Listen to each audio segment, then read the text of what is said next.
గత కొద్ది రోజులుగా సోషల్ మీడియాలో ఓ ప్రత్యేకమైన పెంగ్విన్ వీడియో విపరీతంగా వైరల్ అవుతోంది. పెంగ్విన్లు గుంపుగా సముద్రం వైపు కదులుతుంటే వాటి మధ్య నుంచి ఒక పెంగ్విన్ మాత్రం దారి తప్పింది. మంచుతో కప్పబడిన పర్వతాల వైపు ఒంటరిగా నడుచుకుంటూ వెళ్ళడం ఈ వీడియోలో క్లియర్గా కనిపిస్తోంది. ఈ దృశ్యం చాలామందిని భావోద్వేగానికి గురిచేస్తోంది. ఈ ఒంటరి పెంగ్విన్ ప్రయాణాన్ని పోల్చుకుంటూ అందులో తమ జీవితాన్ని చూసుకుంటున్నారు కొందరు. దీని వెనుక ఓ లోతైన కథ ఉంది. టాలీవుడ్ దర్శకుడు పూరి జగన్నాథ్ 5 ఏళ్ల క్రితమే తన ఆలోచనల్లో ఈ ఒంటరి పెంగ్విన్ కథను ప్రస్తావించారు. ఏ సందర్భంలో చెప్పారో తెలియదు కానీ ఇప్పుడు అదే కథ మళ్ళీ సోషల్ మీడియాలో ట్రెండ్ అవుతోంది. ఇక ఈ పెంగ్విన్ల కథ ఏంటో ఇప్పుడు తెలుసుకుందాం. అంటార్కిటికాలో నివసించే పెంగ్విన్ల జీవన శైలి చాలా క్రమబద్ధంగా ఉంటుంది. సాధారణంగా అవి గుంపులుగా జీవిస్తాయి. సముద్రంలో ఆహారం సంపాదించడం, బయటకు వచ్చి కలిసి ఉండడం, జతకట్టి పిల్లలను పెంచడం వీటి సహజ లక్షణం. అయితే ఇప్పుడు వైరల్ అవుతున్న ఈ ఒంటరి పెంగ్విన్ మాత్రం అందుకు భిన్నంగా ప్రవర్తించింది. దీని వెనుక భావోద్వేగాలకు సంబంధించిన కారణాలే ఉన్నాయంటూ కొందరు భావిస్తున్నారు. పూరి జగన్నాథ్ చెప్పిన వివరాల ప్రకారం మగ పెంగ్విన్ తన భాగస్వామిపై అత్యంత విశ్వాసంతో ఉంటుంది.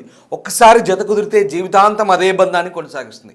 అలాంటి బంధం ఏ కారణం వల్లైనా తెగిపోతే ఆ వియోగాన్ని మగ పెంగ్విన్ తట్టుకోలేదని అంటారు. ఈ వైరల్ వీడియోలో కనిపిస్తున్న పెంగ్విన్ కూడా అలాంటి విరహాన్ని అనుభవించి మిగతా గుంపును వదిలేసి ఒంటరి ప్రయాణాన్ని ఎంచుకుందంటూ కొందరు విశ్లేషిస్తున్నారు. వాస్తవానికి ఈ వీడియో 2007లో విడుదలైన encounters at the end of the world అనే డాక్యుమెంటరీలోది.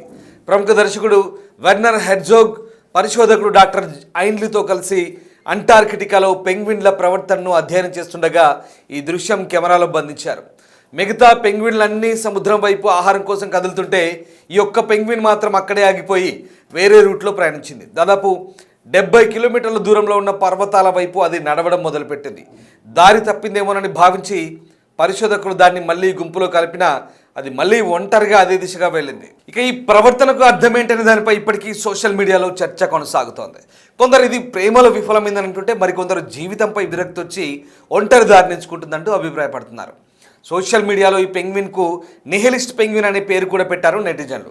ప్రస్తుత జీవితంలో ఒత్తిడి, పోటీ, బాధ్యతల భారం ఎక్కువైపోయిందని అనుకునే చాలామంది ఈ పెంగ్విన్ ప్రయాణంలో తమ భావాలను ప్రతిబింబంగా చూస్తున్నారు. జీవితంలో ఇప్పటి వరకు చేసిన భారపు, ఆయాసపు ప్రయాణం ఇక చాలు అన్నట్లుగా ఆ పెంగ్విన్ నడక ఉందంటూ వ్యాఖ్యానిస్తున్నారు. ఏదేమైనా ఓ చిన్న పెంగ్విన్ వీడియో ఇంతటి భావోద్వేగ చర్చకు దారితీయడం నిజంగా విశేషమే. ఈ స్టోరీపై మీ అభిప్రాయం ఏంటో కామెంట్ రూపంలో తెలియజేయండి.